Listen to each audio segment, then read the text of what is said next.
Hi, my name is Pratyush Muthukumar. I am here with my co-author Sharya Pathak, and we will be presenting our paper, High-Resolution Spatiotemporal PM2.5 Prediction with Deep Convolutional LSTM using atmospheric and ground-level data. This research is supported by NASA and is done in great collaboration with the City of Los Angeles and OpenAQ. Air pollution is a harmful worldwide threat.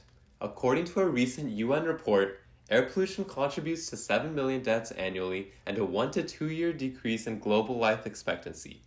There are many detrimental health effects caused by ambient air pollution, including asthma, emphysema, and aggravated cardiovascular and respiratory illness, to name a few.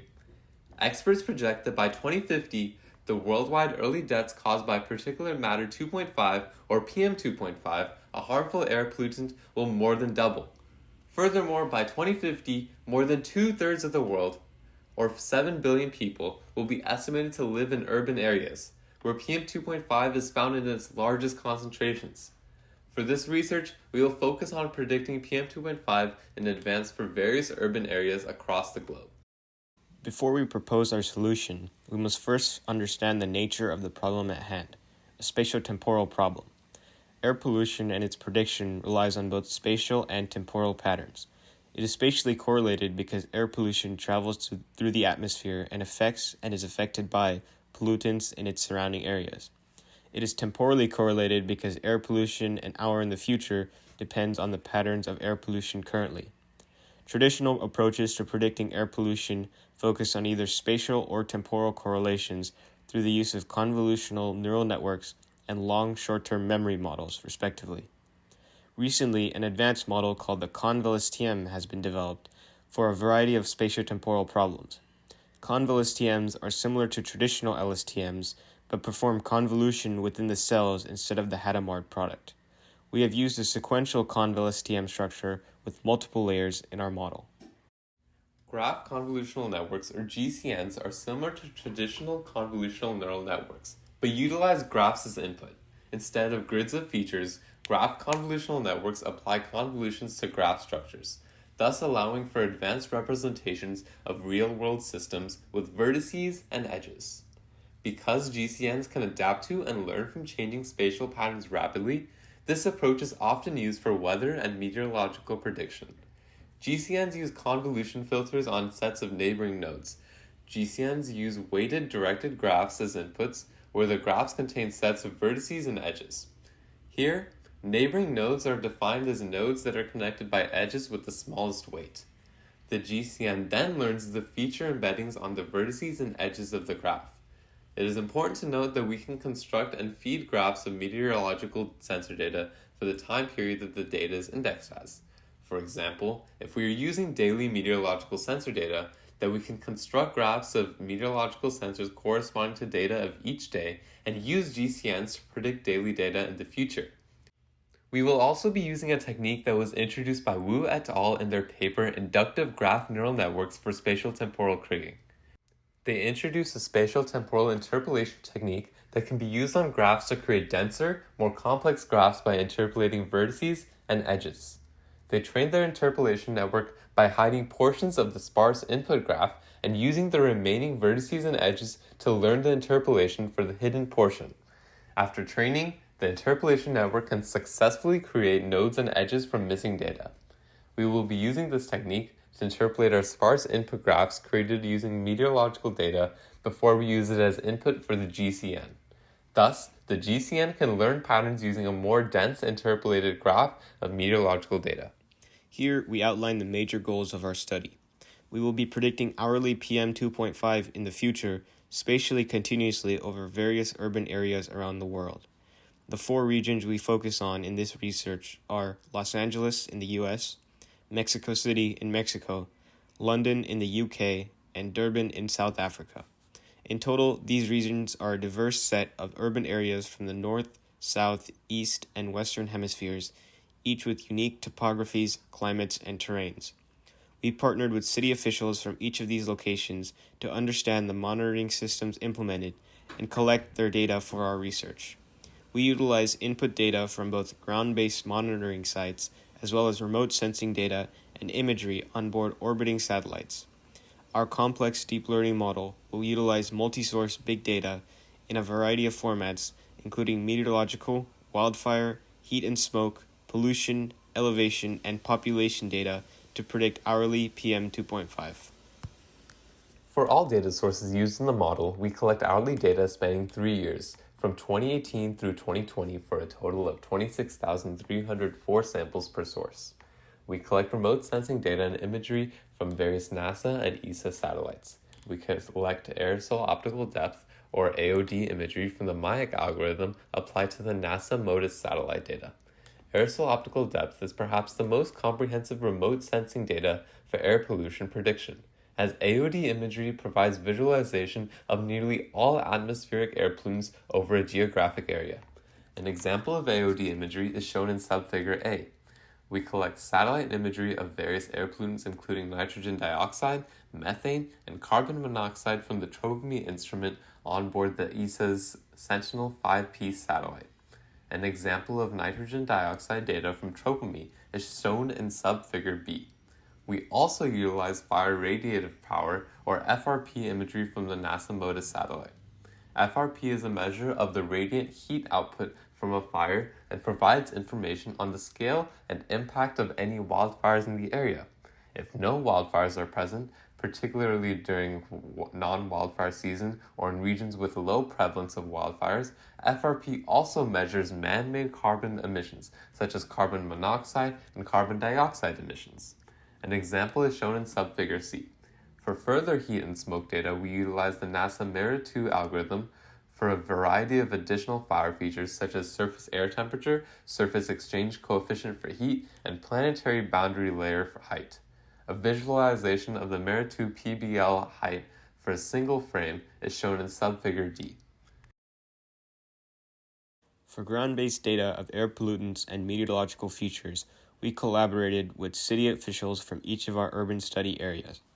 For meteorological data, each of the sensors measure ground-level meteorological features, including wind speed and direction, precipitation, air quality index or AQI, relative humidity, and more. For air pollution data, each of the sensors measured PM2.5, nitrogen dioxide, sulfur dioxide, carbon monoxide, ozone, and/or more. For this study, we strictly use highly regulated government-maintained monitoring sites, as we can ensure a low error uncertainty under data collection. Although we could greatly increase the number of site locations at each urban area by also including low-cost community-maintained sensors, we would not be sure of the data measurement error. And since we use the PM2.5 data of these ground sensors as the ground truth label in our model, we believe it is a stronger priority to reduce data measurement uncertainty.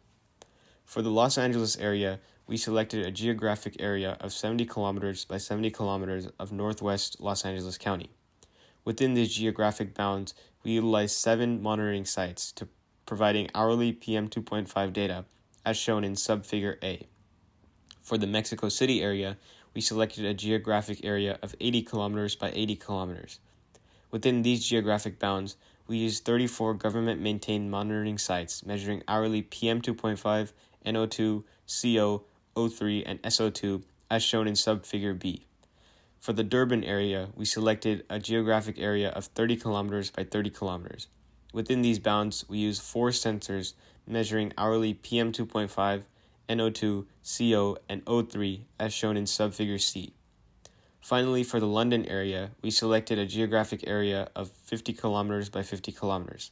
Within these bounds, we used 32 sensors measuring hourly PM2.5, NO2, and CO, as shown in subfigure D. For all remote sensing data and imagery on board satellites, since the data is global data, for each urban area of interest, we simply crop and resize the imagery to within the geographical bounds defined previously.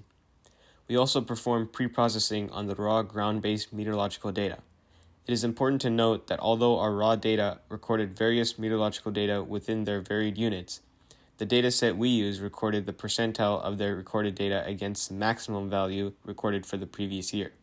For example, if the maximum rainfall in 2019 in a given location was 5 inches, and for a specific hour in 2020, the actual recorded rainfall was 1 inch, then the dataset will show a value of 0.2 for that hour in 2020. This way, even though each meteorological attribute has different units, they are normalized in the dataset.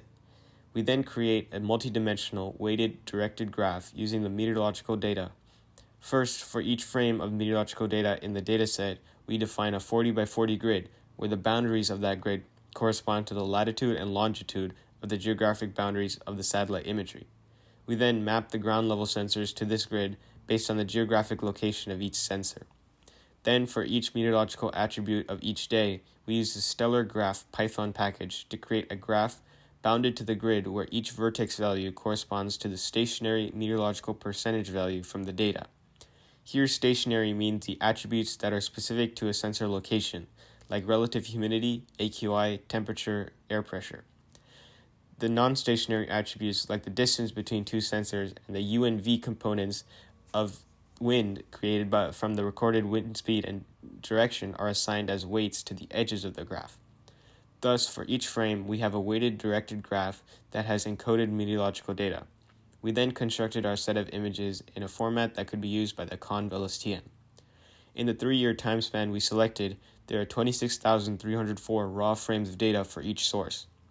We then bundled our images so that we used 24 hours of data in the past to predict 24 hours of data in the future. This means we use 24 frames to predict 24 frames, since each frame or image is 1 hour apart. Each of these samples were created by bundling 24 consecutive frames. Thus, our input was a 5D tensor with 26,304 bundles of 24 frames each, where each frame was a 40 pixel by 40 pixel image. Our label was then created by shifting our feature set back one frame, so that we use frames 1 through 24 to predict labels 2 through 25, frames 2 through 25 to predict labels 3 to 26, and so on. A visualization of our training set and bundling method is shown in the bottom figure. Our model contains 3 parts. First, we have the meteorological GCN, which first uses the spatiotemporal kriging technique to create a denser, more complex version of our multidimensional weighted directed graph inputs. We use the GCN to learn the feature embedding vector of the predicted meteorological data. However, we cannot yet use the output of the GCN as an input to the ConvLSTM, since the output of the GCN is not an image or a grid-based format. To convert the output of the GCN to a grid-based image of high-level embeddings that have encoded information about the geographically bounded graphs, we use an unsupervised learning model from the Stellar Graph library. The final part of the model is the ConvLSTM, which uses the high-level embedding image output and the pre-processed satellite imagery to predict images of PM2.5 in the future spatially continuously. The upper figure shows a visualization of the training of the adapted spatiotemporal kriging technique we use to create a denser meteorological graph. The left column shows the ground truth values of AQI for 2 frames. The right column shows the predicted AQI values for those 2 frames. The stars are the hidden nodes of the process, and the circles are the remaining nodes. Note that these images in the figure are actually just one dimension of the multidimensional weighted directed graphs. The bottom figure shows a visualization of the high-level embedding output of the unsupervised learning graph representation learning model. This is inherently not human interpretable, but valuable information about meteorological graph data is embedded within the values. From the raw ground truth PM2.5 data at each urban area, we construct our labels into grid-based images. The PM2.5 data at these sparse locations are interpolated into the 40 by 40 image through one of 2 methods. First, we utilize the simplest interpolation technique, nearest neighbor interpolation. Later, we show results applying our novel elevation population interpolation, which takes real-world features into account. It is important to note that the output of our model is a set of images over time. Since the predicted samples of our model will follow a similar structure as our labels, we are actually predicting images in the future, rather than a set of values. Since we're predicting images, we approach error evaluation in a unique way. Traditional methods such as RMSE and NRMSE are ineffective for image-based outputs, so instead we calculate RMSE and NRMSE against solely the pixel locations of the ground truth sparse PM2.5 sensors. That is, for example, for each predicted image in the Los Angeles area, we extract the 7 predicted pixels for the 7 exact locations of the ground-based sites and compare it against their ground truth values. Since the other pixels in the 40 by 40 image are all interpolated values, it would not be effective to include them for model validation purposes. We also calculate average RMSE in various combinations, including average RMSE and NRMSE over the entire test set of 31 days, or 744 samples, per site location over all frames, and per frame over all site locations. Since we are predicting grid-based features, the final predictive model largely depends on the interpolation used to convert the sparse ground truth PM2.5 sensors to images. The basic method of nearest neighbor interpolation is an industry standard. For each interpolated pixel, the algorithm calculates its physical distance from all ground truth pixels and uses its closest neighbor as the interpolated value. This approach results in hard, jagged lines in the interpolated images. Further, this approach does not consider real-world factors when interpolating, such as elevation, population density, or traffic density. We developed a novel interpolation and technique which can be applied to interpolated sparse PM2.5 ground-based sensor data into robust images. In our elevation population interpolation, we utilize global digital elevation models and population density imagery from various NASA satellites for our interpolation. This information is used as similarity weights alongside the physical distance between the interpolated pixel and the ground truth sensor when interpolating.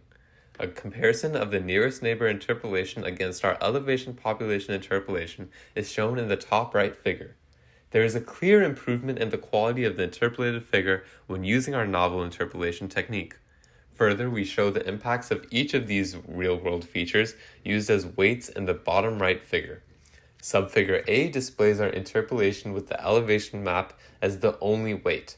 Subfigure B displays our interpolation with the physical distance to ground truth sensors as the only weight.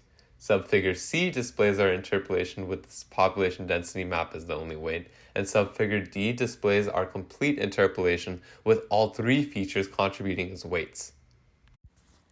First, we display the results of our GCN ConvLSTM model using the basic nearest neighbor interpolation as the label interpolation algorithm. We predict hourly PM2.5 in units of micrograms per meters cubed within the 4 urban study areas of Los Angeles, Mexico City, Durban, and London. We conduct RMSE and NRMSE evaluation in the methodology explained earlier, and we find that on average across all urban areas, all sites, and all frames, the RMSE percent error of the mean, or the accuracy of our model, is around 90%.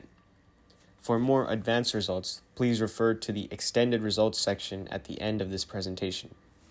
We provide a visualization of the predicted PM2.5 for a single frame at each of the 4 locations overlaid in front of a map layer for clarity. The visualizations on the right-hand side of the screen displays predictions for January 1st, 2021 at 12 p.m., which is a frame outside of the training and testing time periods. Subfigure A shows our predictions for Los Angeles, B for Mexico City, C for Durban, and D for London. We now illustrate the results for our GCN ConvLSTM model using our novel elevation population interpolation as the label interpolation algorithm. Similarly, we predict PM2.5 in units of micrograms per meter cubed within the 4 urban study areas of Los Angeles, Mexico City, Durban, and London. The RMSE percent error of the mean, or accuracy over all study areas, all sites, and all frames in the testing set is around 92%, a 2% improvement in overall accuracy as compared to the nearest neighbor interpolation algorithm. We provide a table depicting the per site RMSE and NRMSE over the testing site for the Los Angeles study area with our novel interpolation technique. In the top right figure, we display the predicted PM2.5 for January 1st, 2021 at 12 p.m. for the Los Angeles area overlaid in front of a map layer using the elevation population interpolation. The bottom right figure displays a similar prediction for Los Angeles at a different frame without the map overlay to compare our model's predicted PM2.5 image against the ground truth interpolated image from the testing set. In this research, we utilize complex deep learning models such as the GCN and the ConvLSTM to predict hourly PM2.5 at a high resolution. We apply data from a variety of sources, such as meteorological data, wildfire data, heat and smoke data, and satellite imagery. We developed a novel interpolation technique, taking real-world features such as elevation and population into account when interpolating the label grids. Our hourly PM2.5 predictions, validated by RMSE and NRMSE error metrics, show unparalleled accuracies of 90% and 92% for nearest neighbor and elevation population interpolation, respectively.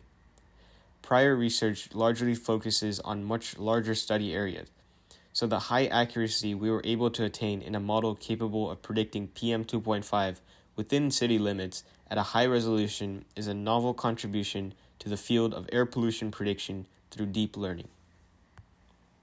We have outlined some of the future directions we would like to take our research here. We hope to include additional low-cost, community-maintained air pollution sensors into our research. This will improve the interpolation accuracy when converting the sparse, ground-based pollution data to label grids, and it will also drive our predictions to be closer to the real-world concentrations of the air pollutants on the ground. We also hope to expand our study to predict additional air pollutants apart from PM2.5, such as the nitrogen dioxide, sulfur dioxide, carbon monoxide, and ozone. Further, we can apply our predictive models to forecast the risks of unwanted health effects on residents of polluted areas, such as their chances of developing aggravated cardiovascular illness, asthma, or emphysema. Please feel free to send us an email if you have any additional questions about our research. Thank you.